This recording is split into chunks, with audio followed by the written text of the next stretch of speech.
started. If you don't mind, Mayor, we just open up the word of prayer. Let's pray. Father, we're thankful for this day. We're thankful for blessings of life. We're thankful for every person, every family represented here, Lord. We just ask your blessing on them and their safe travels back home, Lord. We lift up those around about us that are sick and hurting, Lord, whatever might be the issue. Lord, be mindful of the one that lost her life in a fire this past weekend, Lord. We just lift that family up to you in a special way and ask you to be with them, Lord. We ask you to be with this meeting, have your hand on it, everything done, said, everything according to your will. We ask all things your blessed in holy name. Amen. Amen. Pledge allegiance to the flag of the United States of America and to the republic for which it stands, one nation, under God, indivisible, with liberty and justice for all.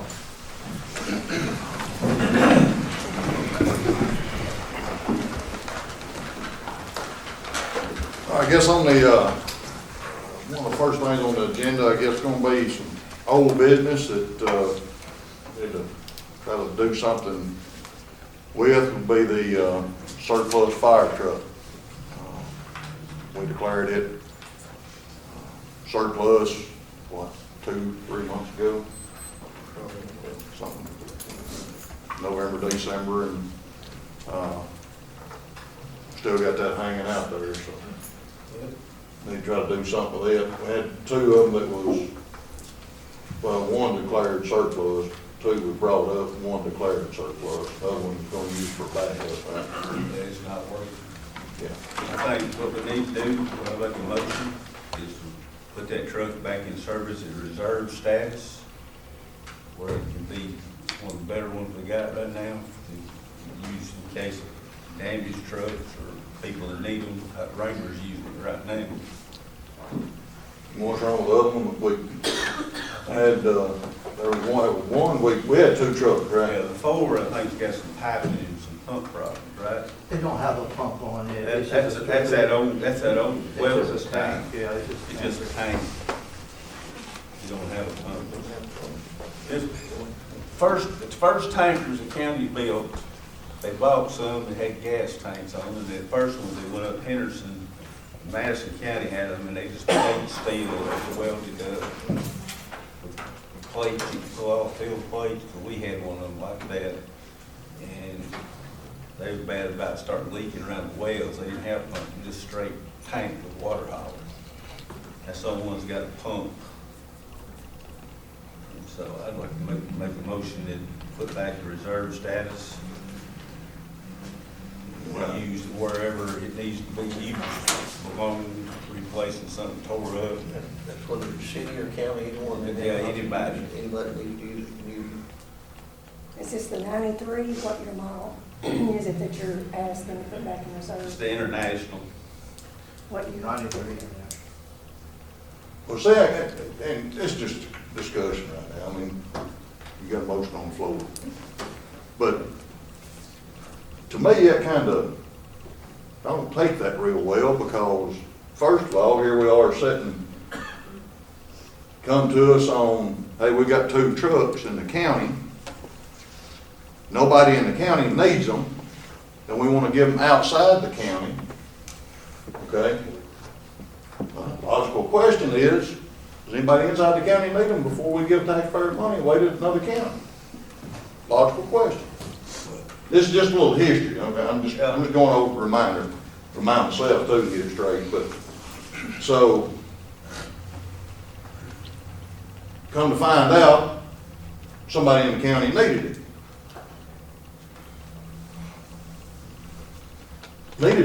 Needed a truck. So, okay, that's fine. So, we voted, the committee voted to give that truck, the commission didn't agree, and that's fine, so, but we had 2 trucks to start with, it was surplus. One truck was surplus, the other was tabled. That's right, you're right. But we had 2 trucks that Mandarin County didn't need at the beginning, because we was gonna give one to Hardeman County, one to Hardin County. Right, so one of them was wound up being surplus that the full commission voted on. Right. And that was a mistake. Well, but the commission didn't go to the fire departments and say, hey guys, y'all got any extra trucks? No. Y'all come to us, okay? Y'all come to us On and saying you had 2 extra trucks. on That's exactly what was said. I want to give one to a county over here and one to a county over here, give our taxpayer-funded trucks away that the taxpayers in McNair County bought. I understand they're gonna help, okay, I understand that. But this is a little history. So, now then, we're at the place of, well, all of a sudden, county, we don't have two trucks, we keep one, we're gonna keep one as a surplus vehicle. That's fine, with that, that's great, okay? I'm good with that. We can keep both of them as surplus vehicles, as backups, whatever. But that ain't what we said at first. But because we didn't get our way and things didn't go like it did, well now then, all of a sudden we need it again. I don't think that's altogether right, Keith. Well, I'm just telling you what happened. The way I see, wait a minute, let's be, That's your perception of what happened. Wait. Well, I don't know any other way to say it. I respect that. I don't know any other way to say it. Okay, I'm sitting here listening, I'm just saying, that's your perspective, and I respect that. here, Keith, the way I look at it, part of it I blame myself for not taking a little more interest into it. They got fixated on ISO of those parts of county. You know, it really wasn't thought through real good about how it would be perceived, you the trucking of the county. Did anybody before that look and see how many times Hornsby's come and helped Selmer, or Selmer's helped Hornsby in the last 25 years? Did anybody look and see the last time Hardin County has helped McNair County? It's not Hardin County helps all the time. But what about Hornsby? How many times in the last 25 years? It wasn't going to Hardin County. It was going to Hardin. It was Chester. It was a Hardin. Yeah, it was Chester too. Okay, well, Chester County. But Hardin County. How many times they helped us? How many times we interacted with one another in the last 25 years? Did anybody check that out? But I don't have a lot to say tonight. I know the fire operation very well. We talked to David Miller with ISO and Mark Alley with CTAS, and I did not, Mark Alley met with us. I am still where I was today. I requested, that is the best place for us to put them trucks to come back and help McNair County. And that's me from a guy that breathed this for years and years and years. And we can say, well, no, they never have come here. I don't know how much they've come here. I've not been down here but 6.5 years. But to say, well, everything is normal, well, we've been here 30 years and we didn't have an ISO rating of a 9. But we got a 6. So for me, that's not an issue. Oh, have they been here? No. If we put one in there, there'll be agreement that they will be here to help us. And so to me, I'm not going what the norms is. I'm putting something in place to come back and help McNair County. And according to ISO, it will not make a class rating difference, but it'll give me points to make the difference. It won't actually drop me a 6 to a 5 if I put one in Hornsby and one in Enville, but it will assist me to get there. And to put one here, or I'm not going to get where else. The operation, that's where it's at. And so what I would like, again, is what David said, if I can't put it there, I would like to put it back into our operation. Let me ask you a question, Steve, because I don't know. It's informative, okay? ISO rating, I've always heard, ever since I've been on the commission, I've always heard ISO will drop your insurance rate, your insurance bill of what the citizens pay, right? Can you tell me anybody's insurance that we went from a 9 to a 6, anybody's insurance is actually paying a lower bill, you're paying lower than what you was because of that? And Keith, to answer that a little bit, what happened during that rating too, that ate up a lot of this. What happened to some of this that ate this up a little bit, that you didn't see a difference, was that our property tax went, what was assessed of our property went way up. So when your property was worth $250,000, $300,000, now it's worth $450,000 coverage. And so your fire coverage didn't actually go up because of that rating come back and ate up some of that. You understand what I'm saying? I think there was a commissioner that was on the commission that done a little checking into that before, and none of the insurance companies around even. No, that's incorrect. Every one of them will recognize it except one was State Farm or Farm Bureau. I did that research myself. So State Farm don't recommend? One of them did. It was like 6 of them here in the county, here in the cities, and they all recognized it but one. It's all part of their equation. And like I said, that's informative. I didn't know because mine hadn't went down. I know that. Well, it depends maybe where you live too. I don't know where you live. There's a certain mile radius of cutoff from a fire station that it qualifies. Those houses, the roof out within the radius of the fire station. It's not a county-wide thing. It's a radius outside the fire station. Mine is a countywide rate. Is it, okay, I may be misinformed on the county. Mine is a countywide rate. Every county station has the exact same rating of a 6 in my jurisdiction. Keith, I want to comment on that. There's not an insurance company in this county or otherwise that would use ISO in the top 5 criteria to derive at your premium. I've talked to many of them. I got a brother that's been in the business for 28 years, and I can tell you that the number one thing is your credit score, and then it goes from there down. I had one gentleman tell me that works for State Farm, told me point blank, as long as you're volunteer, you are volunteer. You're full-time, you're full-time. Those things matter. I'm not discrediting ISO. I'm just telling you that out of 10, it's probably around 7, 8, or 9. Some use insurance rating, they don't use ISO like Farm Bureau, they use the insurance Correct. rating. They use that, but it still matters. What your ISO is still matters because of your insurance rating. It's just not the number one criteria. Well, in Rayburn, Rayburn got to a point where they couldn't buy insurance. I know that a lot of the realtors down there, and I'm not saying we fixed Rayburn, I'm not saying that at all. They still have issues, but it's better than it was. But with what we've done, they've alleviated a lot of that, but Rayburn having trouble selling real estate now because, they got to the point they were at 10. But if you don't do that, you're gonna get to the point you cannot buy insurance. And as Steve said, because, we went through a reappraisal cycle there, and yeah, you didn't notice a lot out of it, but had we not gone through that reappraisal cycle, you would have noticed a lot of it. Well, the new fire trucks that were bought over the last 4 to 6 years, I mean, I understood that they were going to have a direct impact, and, I've yet to see that personally, but I personally would love to see a full-time fire department for McNairy County in a strategic way whereby if you call, you're within a minute and a half, somebody's, I think that ought to be the end game, quite frankly. I agree, and that's the way it's headed. Steve did the same thing. We've talked about time and time again, we're headed away from the volunteer system.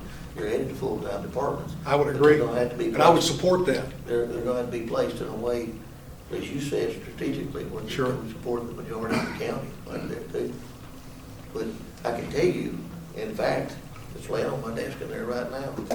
The Brooksy Carlton, Tennessee ECD has been asking me questions because McNairy County was lower its ISO rating, the fastest of any county in the state of Tennessee. When you were on the commission and we did all that. And thank y'all for helping with that, and she's asking me questions about it, and they're gonna highlight it at the next rural governor's conference. McNairy County, they're gonna highlight something McNairy County did at the governor's conference. So there's gotta be substantial, or they wouldn't be asking all the questions, for all that information. But back to my motion, there's a lot of mistakes made with regional funding. Some things fall through. So Well, you made a motion too just put it back, to sir. put that one truck, We pull it out of service. the better truck, That's the one that's. we was gonna keep the better truck No, we kept. for a backup. We kept it forward. This one, motion made to keep that international backup reserve. At the time, at the commission meeting, No, I didn't. I didn't say anything about that truck. at the time at the commission meeting, when this truck was voted surplus and the other truck we voted to keep, it was specifically asked which truck McNairy County needed to keep, and that was the truck that, That wasn't even my motion, just to pull it out of surplus, well, which one? the Ford. The Ford out of The one surplus. don't have a pump. At that time, I didn't know it didn't have a pump. The Ford's not in surplus. It's not, it was removed Yeah, last meeting. yeah. That's my point. To vote But the now, surplus. you got, the At Ford that time, we was keeping, I would hope that McNairy County would have kept the better truck and sold come down to it, sold or give away the worse of the two trucks. The vote at the time was to surplus the 93 International That's right. Because that's the one that Selmer wanted. Right. Then the commission voted to give it to Selmer once it was surplus. That vote failed. Now, the issues I wanted to bring up earlier was the mistake in surplusing that vehicle. TCA 12-9-110, subsection B, which is on the letter from the county attorney, which was in the original package when this all started, clearly states that if you're going to transfer that property to another municipality and it's going to be used for public service, it's not necessary to surplus the vehicle. Okay. Stated right there. So the move to surplus that vehicle was a mistake. It was unnecessary. But that's where it leaves us now. So now, what we're looking to do is to rescind that vote to surplus it, to reverse that and bring that vehicle out of surplus and back into the operational control of McNairy County Fire Department. That's pretty much the bottom line of where we're at right now. Now, just again, brief history.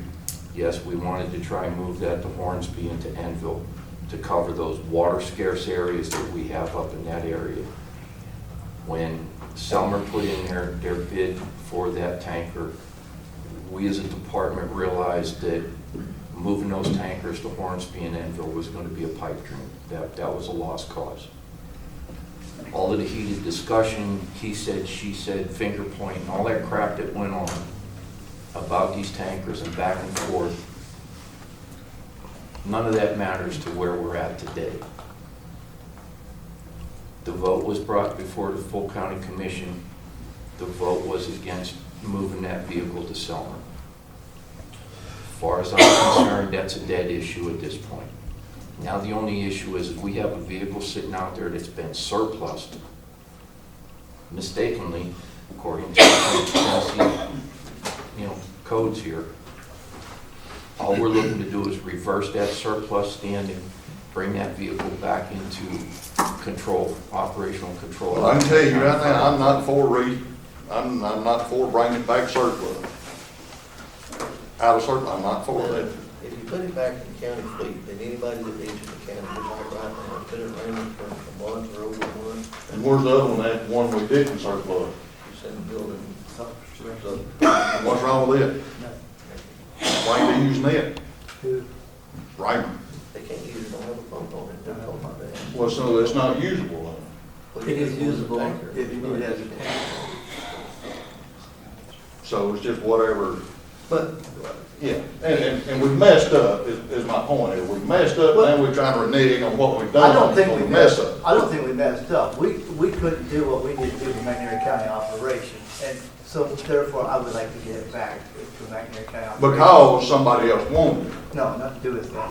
I feel like it is, and I'm not, we didn't get our way and we're stomping our foot. And that's basically what I see going on. That's just the way I feel. well, some are still using it if it's put back in place. If they need it, if they need a truck, they need to use it, it can still be used. Just like the same as Raymond, once it's finished with Raymond, anybody can use it. Well, Again, and I get that, but why wouldn't Selmer ask if they could use it before when I had the city mayor and the city fire chief saying it would save lives if they had that truck and would be able to use it? And I think since. I don't understand that. I think since that time, they bought a couple of trucks for that time. Yeah. There's a motion on the floor. Do I have a second? Anybody got a second? All in favor of such Let's do a statement? voice vote State your motion. to put the international tanker, move it from surplus back into the county fire department, county patrol, be used as a reserve truck and loader to anybody that needs it and it's not in use. Plain and simple. All this other stuff is just a bunch of mistakes, and we're just rehashing what we've done. We just need to move on. Any other discussion? All in favor? All again? No, I'm voting. You for it? Motion passed.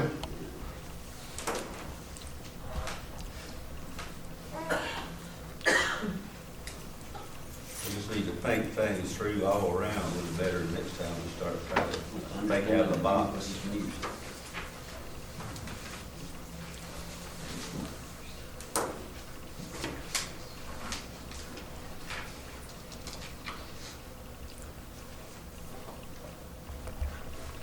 All right. Got your truck back. Let's make sure next time we don't, we know what we're doing with it. Well, I still don't know. But it ain't going outside the county.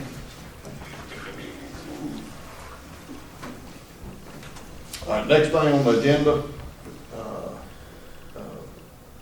it's more information type, stuff than what,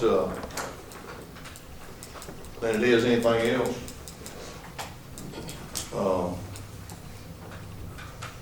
We got the ambulance service. And again, it's just, it's more informative type, and us doing our due diligence and what's going on with the ambulance and all that stuff is getting about budget time for, and talking about subsidies and all that stuff, the ambulance. Well, you own that, remember there's a new state law that takes effect in January about ambulances, who has to pay for them. It hasn't passed, yes. It hadn't passed, they're trying to pass one, Yeah. probably won't pass. But one of the things that I want to bring up is, as far as, I want to be able to understand, and I guess it kind of ties the 911 in with it. Some of our ambulance response times and how that works, and getting a new ER, would McNairy County benefit from exploring options of running our own ER? I think that's something that we as elected officials would need to explore anyway, to do our own due diligence, to give the citizens of McNairy County the best service that we can. Is there something more other than just MedLink or Jackson General running it? Evidently, Corinth and Magnolia is not interested at this time. Not true. I talked to Jim Hobson, not this Monday, but last Monday, Monday before last. Nothing's changed from what he said in the courtroom and told y'all that day. I had that conversation again with him Monday before last. And nothing changed with the proposal that they made for us in any shape, form, or fashion. It's exactly as it has been all along. And exactly what he said about the ambulance service was, we get the ER up and operational. That's the first piece. Get that up and operational.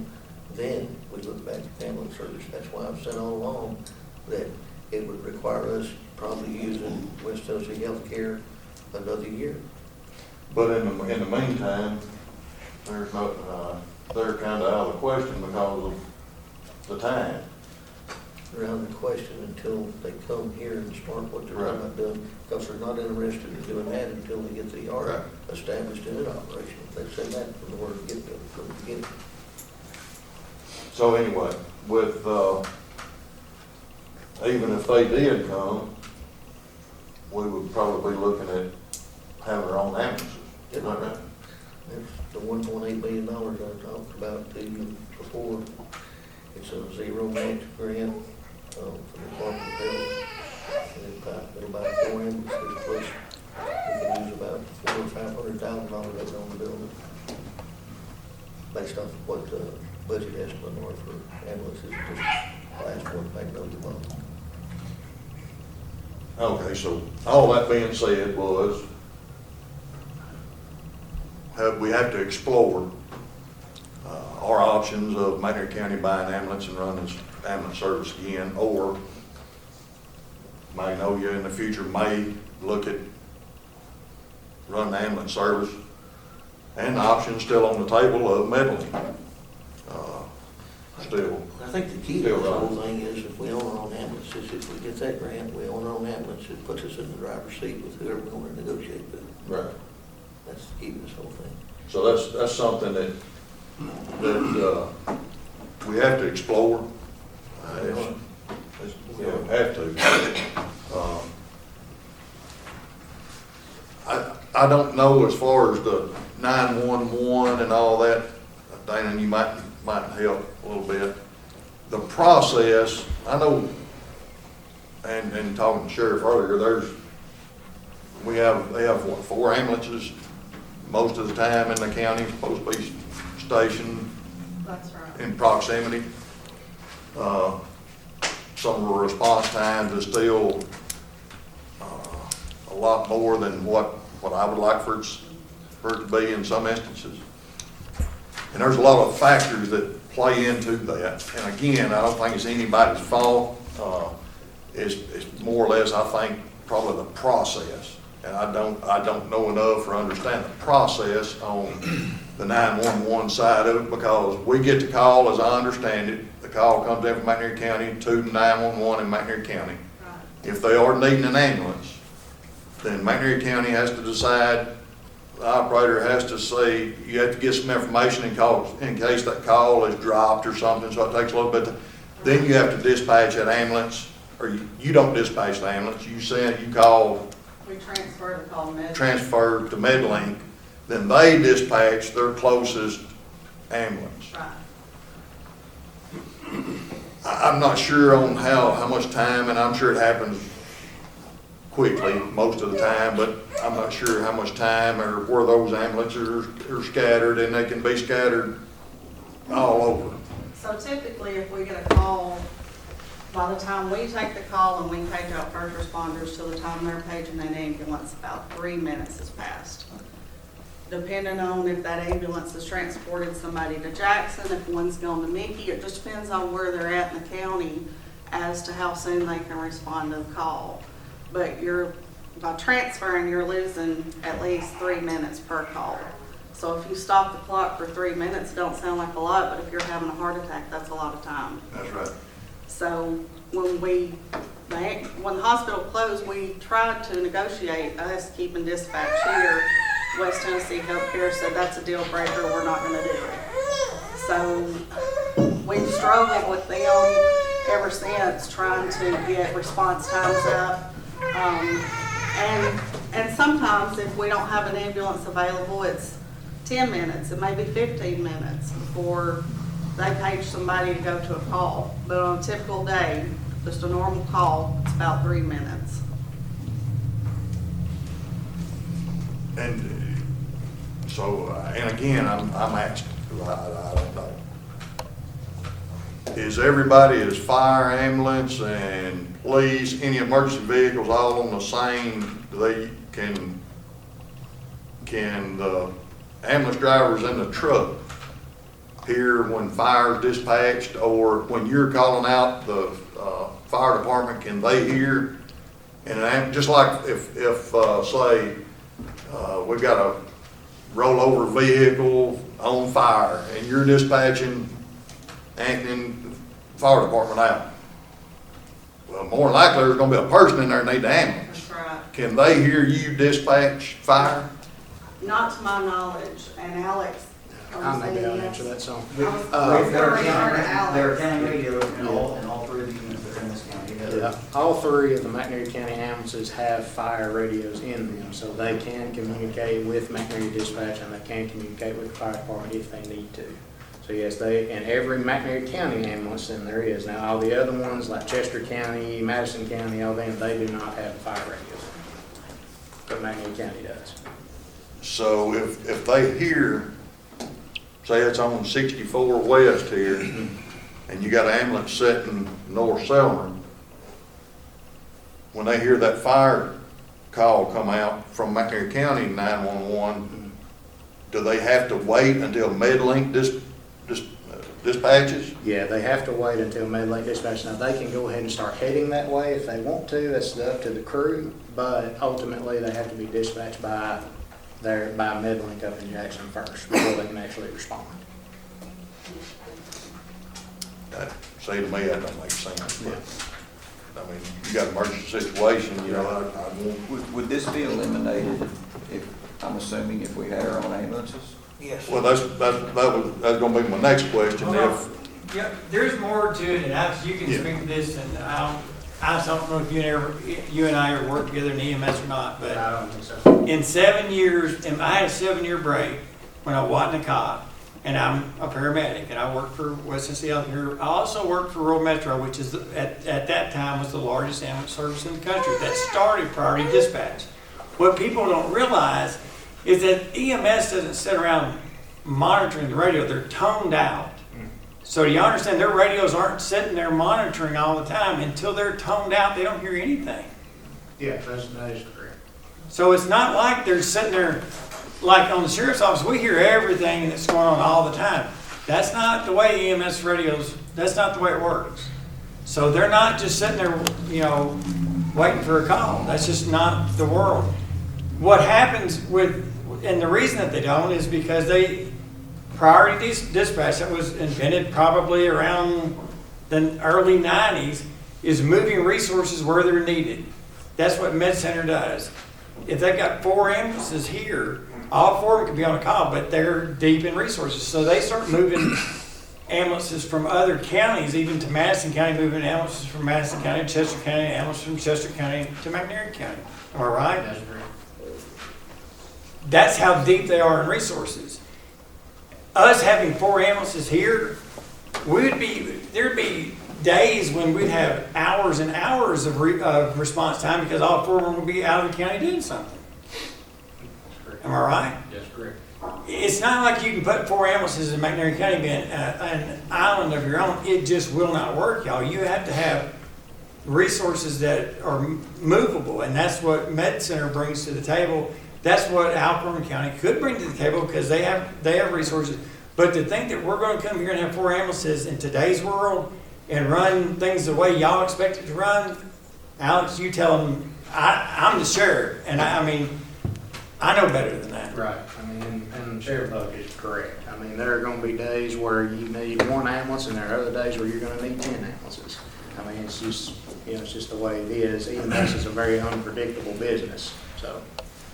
When we did dispatch for our own ambulance here, there were many days that we called Hardin to ask for backup or Hardman to ask for backup. But the thing that keeps them out of the county that makes the response times longer is they don't have anywhere local to take them. So every time they transport a patient, they're going to Madison County or Magnolia or Hardin County. So that takes them out of the county longer. And I don't know if having an ER would resolve some of that, if that could be used as a staging point or what, but that would give them a place to transport to instead of automatically having to leave the county every time they go on a call. I know Hardeman County has their own service, and they still call and contract with Medlink to fill in that gap also, because they are that much deeper. That's right. And I hope when we get AR that will alleviate some of that time going outside the county. But it just seemed like to me though that I've heard a lot of over an hour response times. And somebody's having a heart attack, guys, that 3 minutes can be major. That is one thing if we dispatch that you would gain, is you're gonna gain that 3 minutes back because we're gonna immediately dispatch instead of transferring and then them having to talk to a second dispatcher. Right.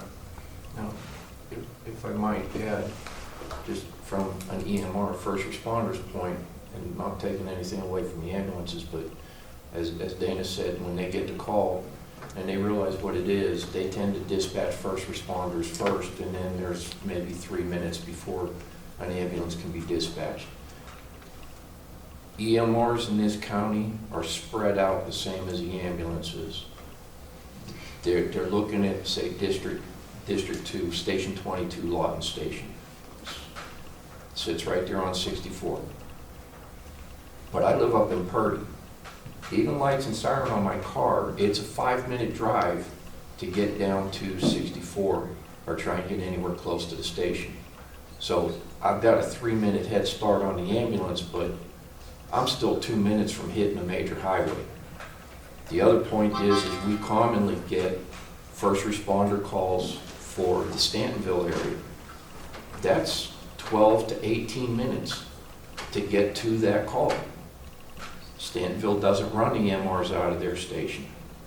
Adamsville covers the north end. Pleasant Site covers the south end. Lawton is covering the center section of it.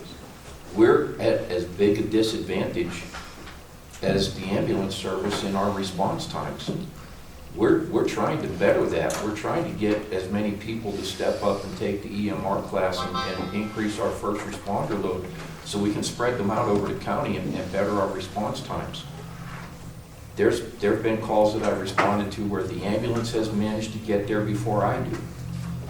I've got just as many calls that I've arrived there with the ambulance arriving at the same time I'm arriving. And there's been another handful of calls where I've arrived before the ambulance does, and thankfully the ambulance is only just a couple of minutes behind me. You know, but this is a widespread problem. It's not just the ambulances that have this issue, it's our first responders as well. And keep it, it's very deep. It's not the county, it's not Selmer, it's not EMS. EMS is gonna come equipped.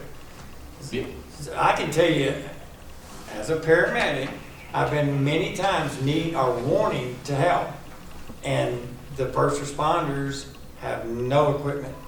They don't have oxygen. They don't have AEDs. They don't have. And don't get me wrong.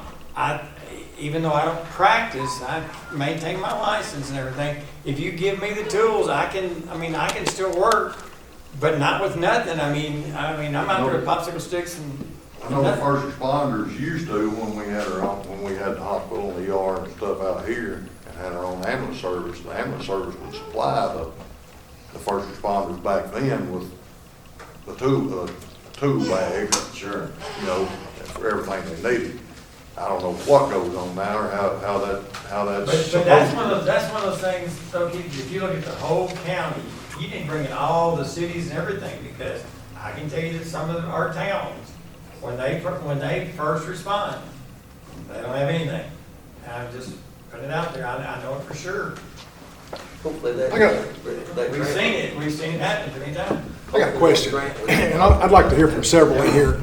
One of them is, I've heard the number 4 ambulances. Is that based off population? Is that based off need, size? Is that based off call history? I don't know. I'd like to know if it's 4 and we have response time problems, would 6 be the answer? Is there economic gain because of the demand for these emergency medical people to do what they got to do? I'd like to know a little bit more about if that's the problem. If we have a dispatch personnel and we have equipment getting on site, is that the number 1 problem? Because at the end of the day, there's going to be a price tag, and is it going to be feasible? Where did the 4 come from? The number 4. That's what we had. Well, no, when I moved to McNairy County, we had 2. That's what I'm asking. Yeah, but that's what I'm saying, though. It's all about trends and analysis, looking at call volumes, looking at response times. That's what Med Center does to decide how many that they bid the contract with. That's what if you were to get AMR or whoever it is today, Acadian, these big companies coming to bid, they're going to look at how many calls that you've had, what the average response time is going to be, and then they're going to present you with a proposal. It's not just pulled out of the air. And Alex, you tell them it's 4 enough. 90% of the time. 90% of the time, yes. You can't plan for the other 10, y'all. You just can't. That's just like us. But your demand is going to increase with the ER, because you're going to take people into the ER, and then they're going to have to be transferred out of this ER to another hospital. So you got to have an ambulance to bring them in. You got to have an ambulance to take them out. That's where I'm going with that. The demand. What's the need? What is the threshold? Well, my other things that would reduce it because of the ER, because there'd be so many people that would have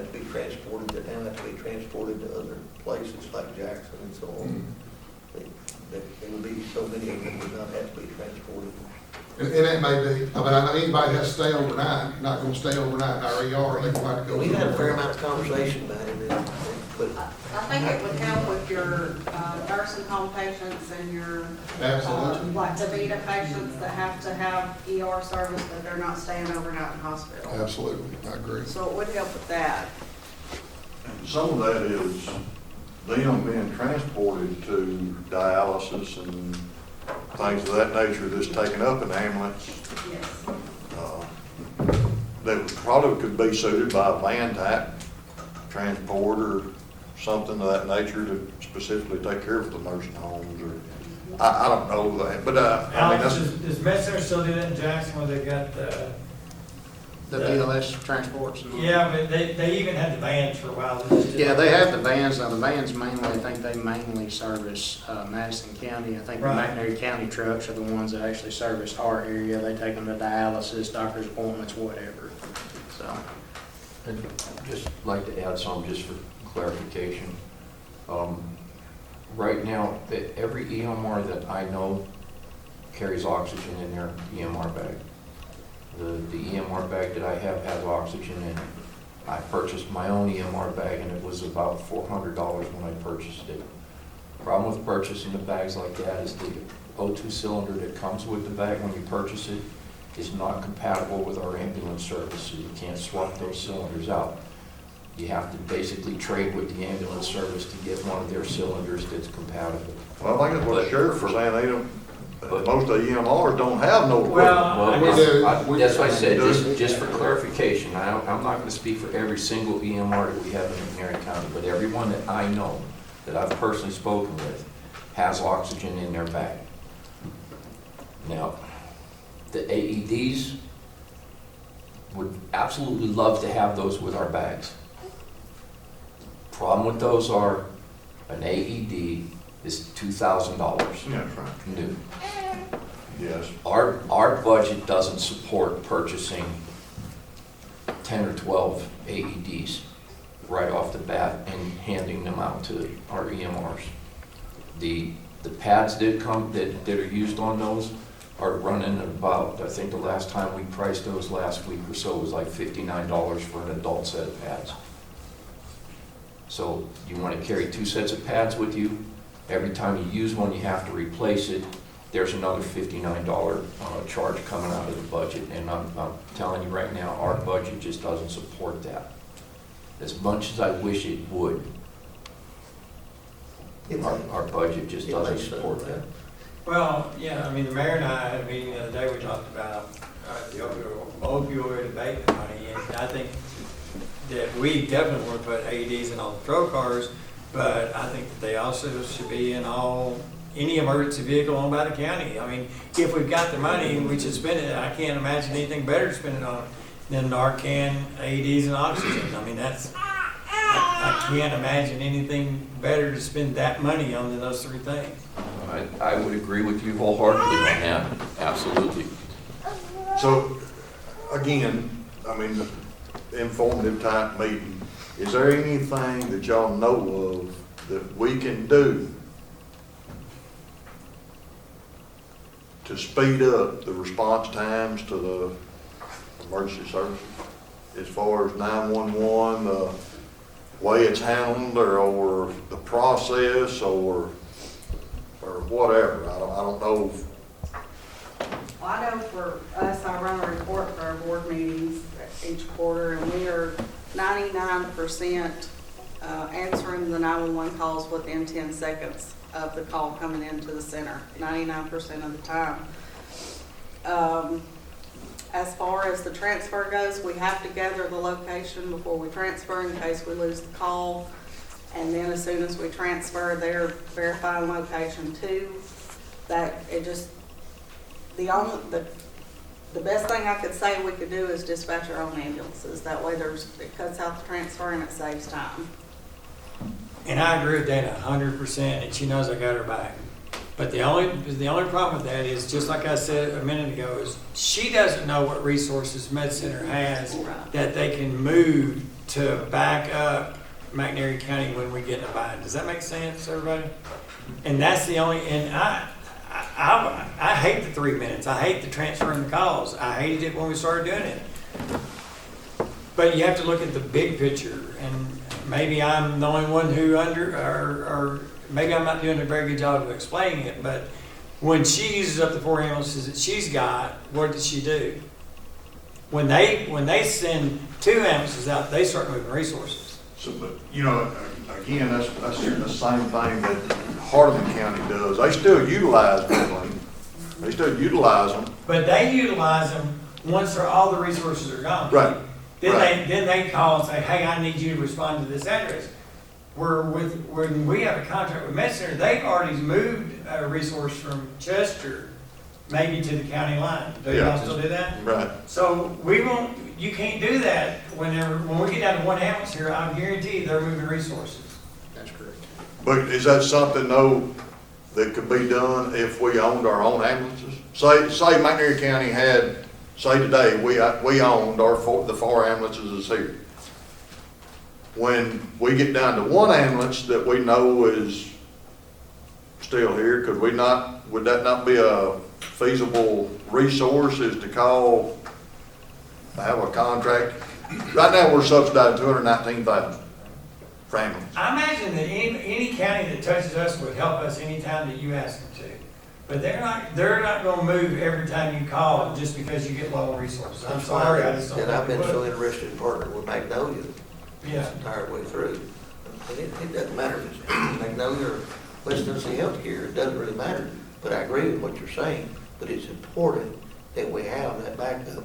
And they're looking. No, it's like- almost impossible to do without it today.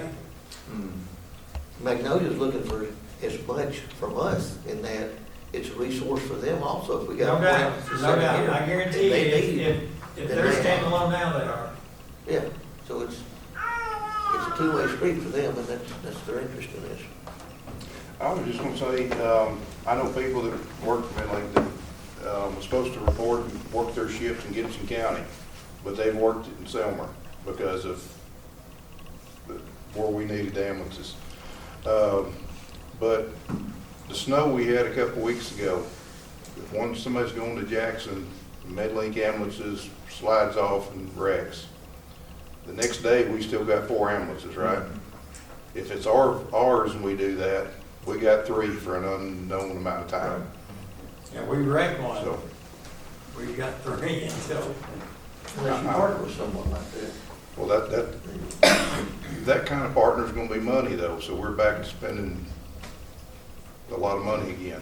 You know, and again, don't forget, guys, I'm not bashing MedLink, all of them great. I mean, it's like I said, I talked to a lot of people over the last couple of months. I don't think any of them, every one of them has goodwill, and they're trying their best and doing everything they can, thank them for their service. But I wouldn't be doing my job if I didn't ask questions to find out if we can better it. You know, to me, it's unfathomable that I can't drive from Selmer to Guys within an hour. But I don't understand the ambulance service and what all it pertains, what all they're doing, where they're stationed, how many calls I don't understand all that. That's what I'm asking. And sometimes, you know, I'm dumb enough just to ask the right question every now and then on getting people to think, you know, well, could it be done this way, or have we thought about that? So, you know, I feel like we need to do, or at least do our due diligence and give everybody in the county the best response time and the best care possible of where we're sitting at today, okay? You know, we are gonna get a ER, I think that's pretty well a done deal. Yes, we're gonna have ambulance service. I don't like the fact of being under somebody's thumbnail of saying because we ordered an ambulance today, 2 years before we get one. That's correct. Somewhere around there. So, in the meantime, you're under somebody's thumbnail of you're gonna use us or what else you gonna do. You know? You have no other option. I don't like that. McKee, do you also feel confident, I mean, and the mayor's sitting right beside you, he can speak to it better than anybody, but would you spend $1.2 million of your money on an investment that 2 years from now, Magnolia may not, I believe that this is step 2, but what if it doesn't happen? Now we've got 4 ambulances, and what do we do with them? You're exactly right, and that's part of doing the due diligence. We have to think about, unfortunately, that's the bad side of it. You have to think about that. You have to put a plan in place in case that does happen. So it's something you have to think about. And you know, you got to think about the whole picture, and you can't think about it by not talking about it, right? 100%. And that's my point. That's the reason I wanted the meeting, is get all this out. You know, hey, I got 911, sheriff, fire, I've got everybody that's in emergency services here. Who else better? You know, if nobody in this room knows, it probably ain't gonna be known by anybody else. Right, so, I mean, at least we're discussing it and throwing out different options, and that's a start, okay? That's my goal. Keith, was you on board when the hospital sold to Methodist? From that, yeah. Okay, you remember this? We didn't have EMRs. I was the first EMR seller. We didn't have bags, we didn't have aid, we had nothing. The deal was that we put at least one bag in every station in the county and the cities. So everybody had at least one jump bag. Right. Everybody had at least one AED. Our life-saving efforts went from here to here, seemed like overnight. Drastically increased. So some of this money we're spending here, there, and yonder, we might want to think about equipping these apartments with a little more equipment, and then worry about, and get some of these young guys to go to class and take the first responder EMR class, because that response time right there is about that golden hour, that's the whole thing. Am I right, Sheriff? It is. That very first hour is the most important thing, and it don't make no difference if MedLink, West Tennessee, I don't care who's running the ambulance. If somebody's there with an AED, or somebody there doing chest compressions when they get there, it increases their life expectancy a whole lot. Am I right? That's correct. And Anthony, I agree with everything you just said, but it goes back to the very first thing that y'all talked about, is volunteerism versus full-time. We don't have volunteers. When I came to McNairy County as a paramedic, not as a police officer, as a paramedic, I would show up on a call and there'd be first responders crawling all over me. You could not beat them away. I'd never seen anything like it. It was weird for me that I was actually, I was taken back by it a little bit. That's not the world we live in today. 25 years later, nobody volunteers for anything anymore. You can't, unless you're paying somebody, you can't get them to do it anymore. And then to get them to go to school and then get them to maintain their own license, it's almost impossible. It's just not, I remember making calls with this old man right here. A bunch of them. And it's just not that way anymore. What's the average age of your firefighter, Steve? Oh, he left. What's the average age of a volunteer fireman now? It's not. They're gonna be my age. They're getting Senior older. citizens, Yeah. We don't have kids want to do this anymore. Kids want to get paid. Kids want to see what they're gonna get out of it. Volunteerism, y'all, is going away in everything. Alex, do you see? Yeah, I see it on my own fire department. Like I said, at Raymer, you'd make a red call at Raymer, they'd already have them boarded, have them packaged, ready to go. This was in 2000. Today, you can't get somebody to answer the phone. That's something else I want to bring up too. Pagers. Most of fire departments have firefighters, volunteers have pagers, right? Most. Or radios. We're short on pagers, we're short on radios. Right now, we've been pricing these, the Minotaur 6s. These things are running about $350 a piece. So that's on eBay and Amazon. So we've come up, again, I don't know, I'm asking questions. The radios are $700 to $800. So we've got some kind of system evidently that sends out text or something from somebody, I don't know, was that 911? Well, we had it in our CAD when we paged out fire department, they would receive a text. We could set it up to send them a text to their phone. Just like we narrow banded in 13 your cell phone providers are narrowbanding their service. So the text goes out as a email from our CAD. So your phone recognizes it as spam. The carriers are trying to cut down on spam, so now they're not receiving text messages like they used to. Yes, they do work sometimes. Sometimes your phone filters it out, and it's like Guy gets his text maybe 8 hours after the fact. That was my point. That was one of the things that I was gonna make a point of. Right now I've got a fire chief over the department at one of the volunteer fire departments. The radio battery's been out for a couple of weeks, and I reckon it's here at the courthouse that charger's out, battery or something. Anyway, he ain't had one for 2 weeks. I ain't got glasses. Oh, yeah. But I got a chief that don't have a battery for his pager, so he don't never get anything. But he will get that CAD call about 8 or 9 hours later. If it's Verizon, you might get it the next day. If you're AT&T, you'll get it. That's what I'm saying. So, and I'm the sheriff, and I can't get it. I mean, we have the same system set up in the CAD for it to send to me. It's not her fault, I promise you. No, but it's the carriers, because an AT&T, it'll get it almost immediately. Right. But I'm Verizon, so I might get it in 12 hours. And that's okay.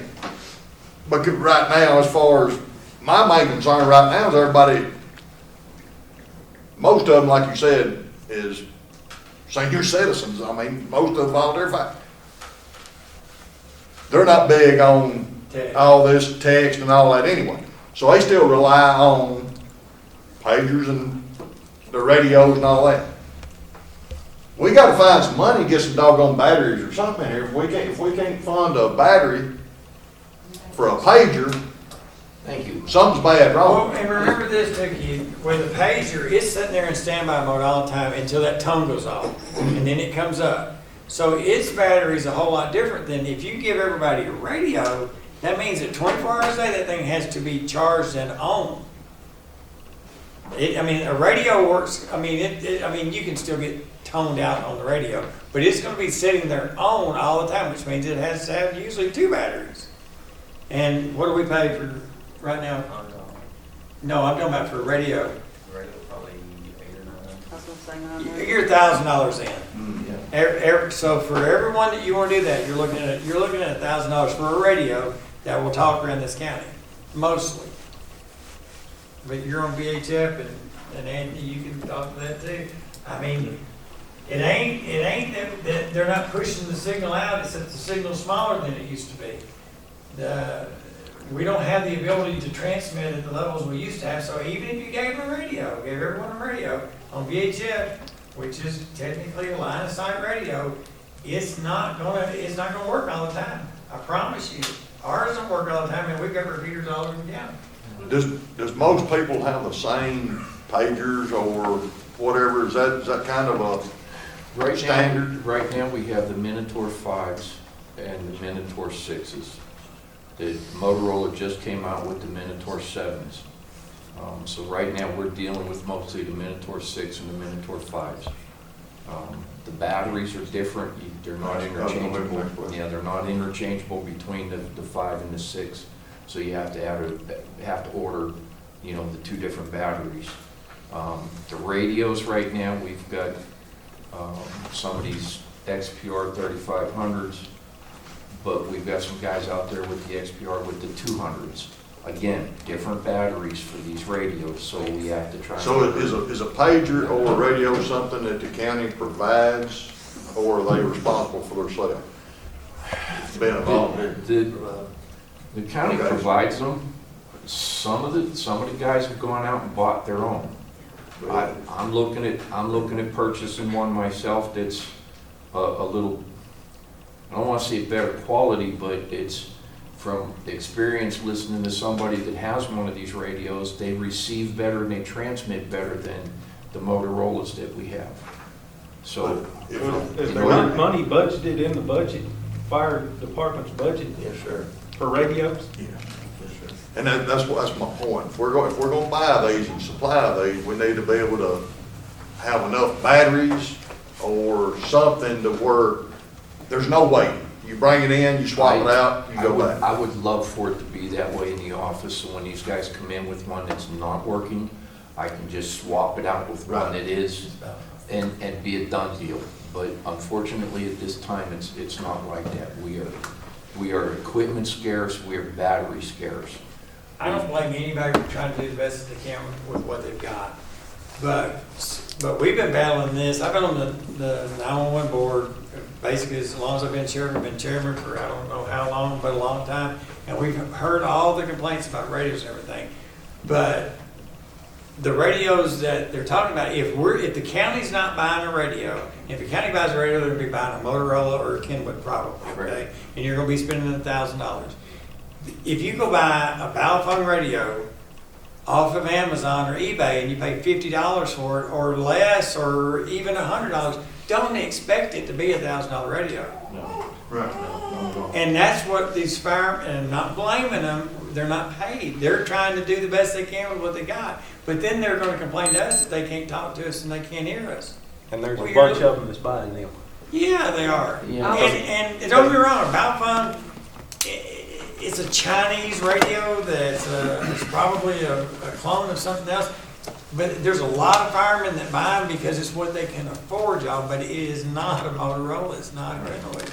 Well, I was actually talking with my radio vendor today and asked what that radio was because someone was complaining about the radio not working and that's what kind they have.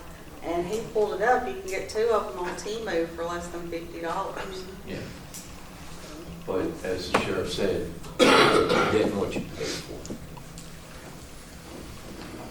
Now, how much was your radio paid? $1,300. Now, I'm not a rich man, but I'd be willing to drop $1,300 to get a radio like that receives and transmits much better than this one. Turn this one back into the county, be able to issue to somebody else. But you see where we're going with this. Not every firefighter out there has that ability. They don't have that kind of income to be able to drop money on the equipment like that. But just like you said a while ago, if we've got the budget to buy the radios or the pagers, whatever it is. You said we did. We do, and we've also got that grant that we got, I don't know what y'all would do with that grant that we got. It's 100% grant from state Tennessee. Well, there's no reason I should have a chief at any fire station, volunteer fire department, without a radio or a pager. I don't know the chief in the county, there may be, but I don't know, but if there is, it needs to be. There is, his radio or pager's been up here, batteries and stuff, been up here for 2 weeks, and he ain't been, they ain't been getting he ain't received a text or call. Do I now? He just brought it up here at the end of last week. Okay, but, thank you, that's my point. He couldn't get another one when he brought that. So we should have, he shouldn't be with that, is what my point is. And we're in full agreement with that statement. We just don't have the resources to. Well, yes, we do, that's what we're talking about. I'm That's what he's saying, yeah. I'm saying having a physical radio in our office Right, that we can right, swap out. right. In our office. So that's something we need to look at as far as, I don't know if we have a certain number we need to keep extra and bring one in, swap it out or whatever. I don't know how that's gonna work, but we need to look at doing that also. So if y'all asked for that, has the fire department asked for those extra radios? No. No, we've been applying for grants in order to purchase that through the grant process. But he's sitting there telling you there's money in the budget available. There is money for radios and pagers in the budget, in the budget. How much have they spent? I'd have to pull the budget to see. I don't Yeah, know. and the other problem is we've got pagers that we have to send up to Jackson that need to be repaired. And right now, the basic repair cost for one of the pagers has gone up to $100. You bring a pager in for a repair, that's $100 right off the bat. Yeah. Rick, I'd be curious, and I'd like to kind of learn a little bit more about 911, how all that goes and works and all that, just so I can ask more intelligent questions, I guess, about it, but, definitely, I'd like to improve our response time for emergency services, whether it be fire, whether it be text on the CAD system, or whatever it is. You know, there's some of these little problems that I think, just be brought to light. There's probably some simple solutions out there to it, and if some things were put in place here and there. You would be amazed at how much has been spent in this county on communications. I know in the last 16 years at least, but on fire and on our side, on UHF's side and on VHF side, we've paid for studies. We've had we've done everything that we can to try to make it as good as it can be, considering the geographical challenges that we have, Right. and just the distance and things. It's never going to be perfect, y'all, but if we're going to stay on VHF on the fire side, we upgraded all of our repeaters just within the last, Anthony, I can't remember. 3 years. 4 years. So, I mean, but again, Are all of them working now?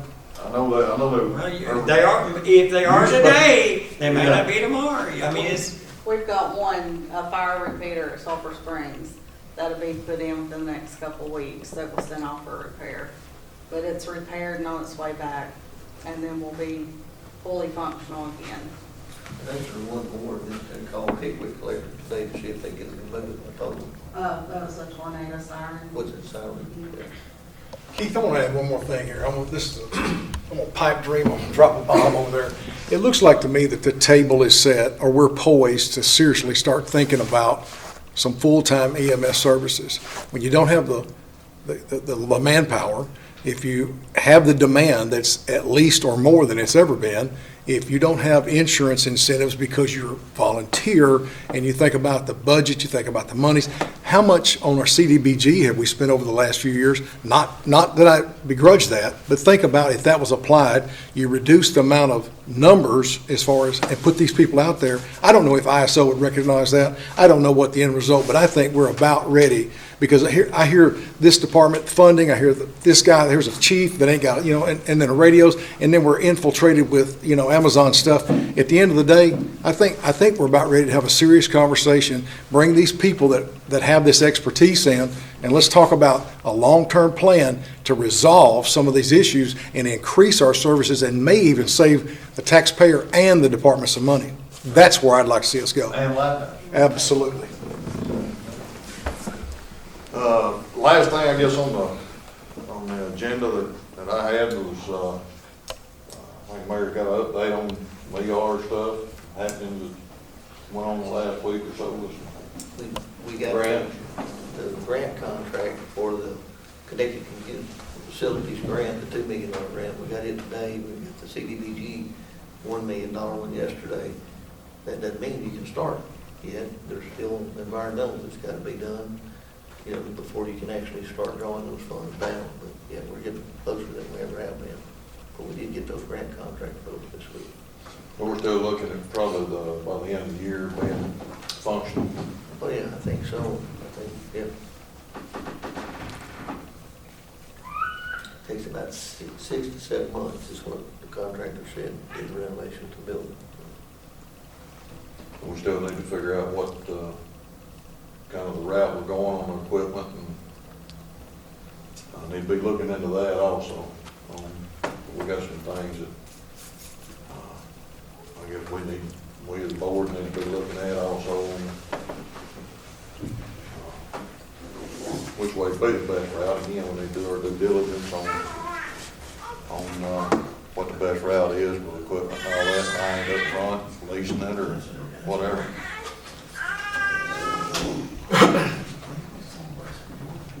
Anyway, anybody else got anything?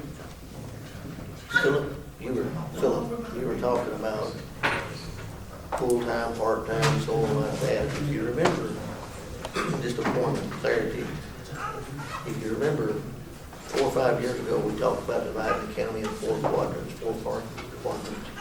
And the reason for that is exactly what we're talking about there. Those big pumpers that we placed in the county, out of the county like that, we couldn't afford at the time to go full-time, like you're talking about, but as I said a little while ago, that's the way it's headed, you know, we all know that. And that was one reason for doing that, is to already kind of start that process. We're right, so in those trucks that we got, for Wiley and different places, we're gonna get those in place, you know, for the water supply out of the county like that. And that goes back to what we talked about, it's just the fact that, you can't pipe apple all in one bite, you gotta buy it. Oh, I totally understand that, but, you know, when the fire pumpers went out, the CDBG grants was, it was gonna save the McNairy County taxpayer, you know, and I don't know if that was literal or just indirectly or what, but that was my take, is you got some dynamic needs right now, and the service needs to be increased. I don't know what the budget is to the penny, but I can see that we definitely need to look into that. I'm just saying the table's set. I think we're poised to talk a little bit more about that. At the end of the day, are we spending the money wisely? That's where I'm at. I think ultimately, if this gentleman right here was full-time and he was in the north end of the county, and I know that if that phone rings or he's dispatched out within moments, he's ready to go, and you can get that anywhere, because I just heard that, you know, an hour to get an ambulance, and I heard you can't even get somebody to answer a pager. Houston, you got a problem. So. And hopefully that's something we've at least started the discussion on now, and Absolutely. It's been brought up, and hopefully we can work in the direction of correcting that over the next little while. And that's, again, that's one of the big things of, you know, of the meetings, and one of the good things of these committees. You know, you can't, a lot of the stuff you can't discuss in full commission, and you sure don't get everybody that's in the know to show up at one, you know, all at the same time. So I feel like we've done good tonight on bringing it up and looking and seeing what some of the issues are and what the issues are and where the needs are.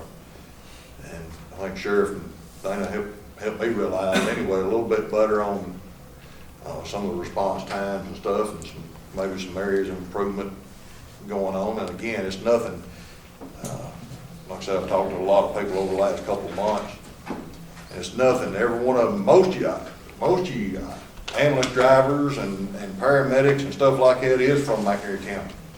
That's the majority of them that's working in McNairy County. They're not from Jackson. They're not from Gibson County or whatever. They're 90% of them from here. You know, so it's your friends and neighbors that you're calling. They want to get to you just as quick as anybody. It's not just a job to them, it's a passion, I can promise you. I spent hours on the phone with them. I know they're really dedicated and heartfelt individuals that's really trying to do their best and try to save every call that they can, you know. So that's the reason I said it's somewhere in the process that we're losing, and I'd like to figure out exactly how to better that process. Anybody else got anything? I just want to add one real quick point here. I know nobody wants to hear about how somebody did it from wherever they came from, but just to acknowledge what you're saying. The area that I came from when I moved up this way, I was down there for a good 35 years working with the county government down there, and I watched that county go from a county that was very similar to McNairy County as we are right now, over a almost 22-year process to bring their fire department around to being full-time across the county. Ambulance services run out of the fire stations by the firefighter, paramedics and stuff. McNairy County, you guys are right now at the beginnings of this. Yes, we're trying to move it towards a full-time fire department, but please don't anybody mistake the fact that this is going to be potentially a 20-year program before we get there. No, it's not going to happen overnight, but right. No, it's not going to happen overnight. And hopefully we'll get it as soon as possible, but in doing it the right way and asking the right questions and all that. But yeah, it's definitely going to be a working process. It will be. I'll be happy to contribute for as long as I'm here. How many active volunteer fire departments do we have in McNairy County right Volunteer fire departments, we have 12 stations. And how many men are manning those stations? We have about 126 members countywide. I mean, on average, is it average, what, 10, 15 people per station It depends. or shift? Well, Yeah, there's no no real shift. shift. No I'm just, There ain't nobody at that station. We're on 24 hours call, that's what the pagers and the radios are for. But to be honest with you, it depends on the station. I can tell you right now, Station 23, Pleasant Site, has 2 personnel that respond to most of the calls out of there, and one of those gentlemen is the first responder, the EMR, and he also has a full-time job, so he's not available, for at least 8 hours out of the day. Station 22, Lawton Station, there are 4 members that I know of that are on that station. Myself, my nephew, Terry Hill is the chief, and we have another member. His name escapes me, forgive me. But out of those 4 that are on that station, myself and my nephew respond to probably 90% of the calls that are paged out for Lawton Station. Terry, again, is EMT, he's going for his paramedic. He also works for Summer Utilities, so he's doing ambulance calls, he's doing ER rotations, he's working for Summer Utilities. Terry, even though he's the chief, he's a busy man and can't always make so the there's a calls. lot of networking going on. Now, you go up to, say, Rose Creek, and what are we sitting on up there like Rose Creek? Yeah, see, so it depends on where you are in the county and which station's covering that district. I was raised in Stantonville, and I know growing up until I was about 21 years of age, Stantonville was very active. But that's the city part. That's a municipality, yeah. And see, things have changed since I've come back too. That's not one of the county fire stations. No, it's not one of our stations. Well, a lot of people in the county, the reason I'm asking is because people are asking questions for a better understanding, more clarity of how things are supposed to be, should, and what used to be to what it is now in operations. And there's a lot of questions about it. The reality is though, sometimes we have fire stations in the county that could drop to no membership at all, right? We could potentially.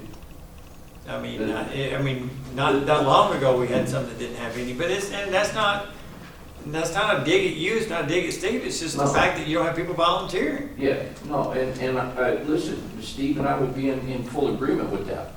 We would love to be able to get out there and do some recruitment drives and actually get some people that had a passion for this, that were willing to give their time for the citizens of the county.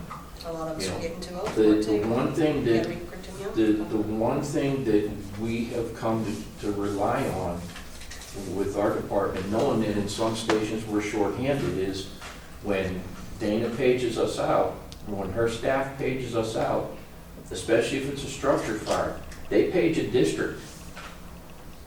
The districts typically have a minimum of 3 stations in them. All 3 stations get that page. They all get the same thing and they get it at the same time. So we don't have to rely on just one station.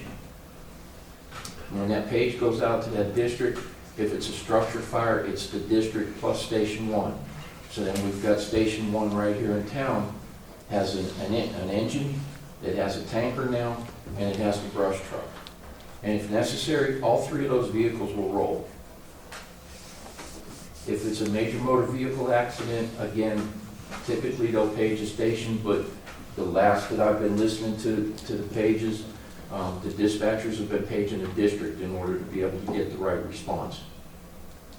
We know we're shorthanded in areas and we're doing our best to try and cover it. And Dana and her staff with dispatch are doing an amazing job to get us the personnel that we need on those scenes. The biggest thing that I will tell you about McNairy County Fire Department right now is our EMRs, our first responders, are doing double duty.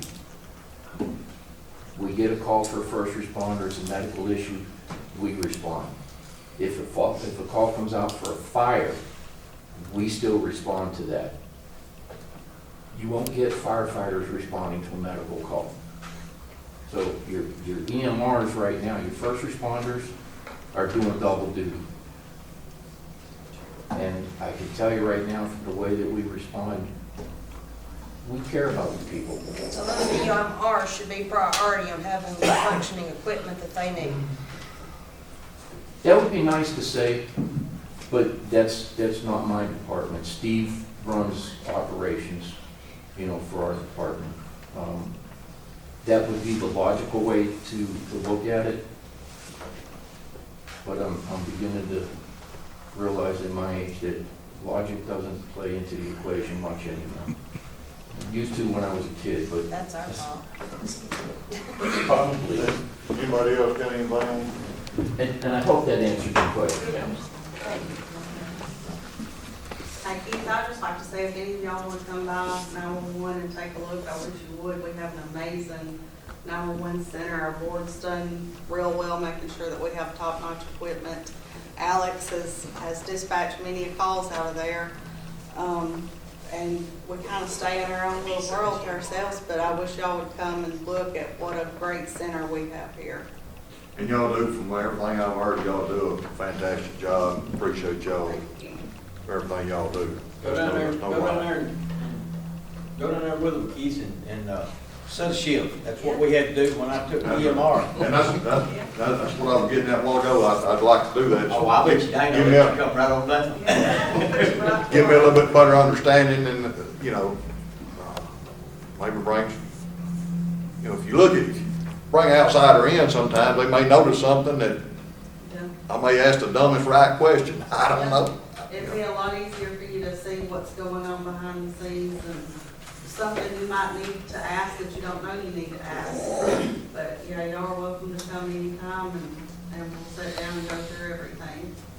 I got one quick question for you, which I know you're not into it now, but I was watching news a couple of weeks ago, and they were showing a county in Iowa or somewhere, the first one in the country. I know it's a new standard that the federal government won't, but they were going to where you could send, they had heard that 911 where you could send live videos to 911. We have They that won't here. that nationwide, but I know it's a lot, about $15 billion nationwide. No, we do have that it now. here. You have it? We have, if, pretty much if it's out there, we have it here. We have an amazing center. We can live video with callers. We've been doing it. We watched some deputies on some serious calls where there's weapons involved, and we can have eyes on them the whole time they're there. Text 911, I mean, if it's out there, Yeah. we're doing it. I'm glad to know that, because I've seen that, and I never heard of that, but they started that. I haven't heard anything about saying you can do that here. Yeah, That we may be can. something that needs to be publicized a little more. We recently did a video on our text to 911, so that was the next thing we were gonna do, is get that out to the community that we can do that. I'd like to thank Selma Fire too. I know he's here. You not only serve Selma, but also a 5-mile radius outside Selma city limits, right? Anytime we're called, we'll go. So that- Already, guys, 2 weeks ago. well, I mean, all jokes aside, I mean, that's. No, I'm serious. Yeah. 2 weeks ago, Yeah. already, guys. But it makes a difference talking about, volunteers and all that, maybe at work and all that. These guys sitting there ready to go anytime, and just about any time can be anywhere in the county. Because they're on go. They're sitting there waiting, so that's good. It's able to assist the county and all that, so, I ain't going without saying thank you to Selma Fire, and I know they. But that's different than paid and volunteer. That's right. Like you said. That's exactly The reason right. that he ended up the guy is because nobody else was responding. And eventually they got there, but that's how you got there. Sometimes we lose that in the thought of county. They are a big part of the county also. Just because it's Selma, maybe just because it's Stanton, city fire, don't mean they stand inside that city. So they are out helping and thanking. Well, again, I was just asking to make those statements just for clarity, because there's a lot of questions. Mhm. It's not because I want to know, it's people need to know. let me follow up with what David said about that costing 15 million. I don't want y'all to think we're spending that kind of money. That's what they asked today. Yeah, They wrote down. the state board of Tennessee, they do real well with contracts for all of us. So that service was offered us at no charge, but we do have that service. I didn't want y'all to think we were sitting on a gold mine. It's sitting on 15 million, you Yeah. get cost. No, the B nationwide, what they said. Oh, yeah, and so the state contracts that stuff for us, and then we can sign up for it if we want to.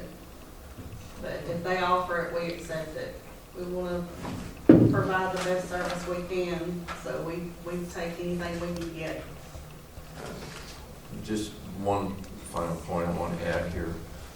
Regardless of all the brouhaha that was in previous meetings about the tanker and stuff, at one point in one of those meetings, the statement was made, and I will agree with this 100%. Regardless whether it's McNairy County Volunteer Fire Department or Town of Selmer or Stanville, when the towns go out and we show up on the fire scene, we're all working together for the same. We're working together for the same purpose, and there's none of that knockdown bull crap going on the fire grounds. And that's the same way with other guys. We may disagree 110%. But come down to it, we all for the betterment of McNairy County. I may not always agree with Patricia or Larry or whoever it may be. But that don't mean we ain't got our own thoughts, we're expressing them. And ain't like we getting on the phone and calling one another, because we done been saying stuff from Craig. You can't get on the phone and call one another, it's sunshine law, so we got to express our feelings and talk about one another here in front of open meetings is what it's supposed to be. So because we fuss, fight, and argue, don't mean we don't have the best for McNairy County in our hearts, you know. That's what all of us are looking for, just maybe a different route to get there, so. But we're gonna address some of the issues and make it right. Anybody else got anything? All right. Have a motion to adjourn. Second. Make a motion. Second. Everybody in favor? Thank you.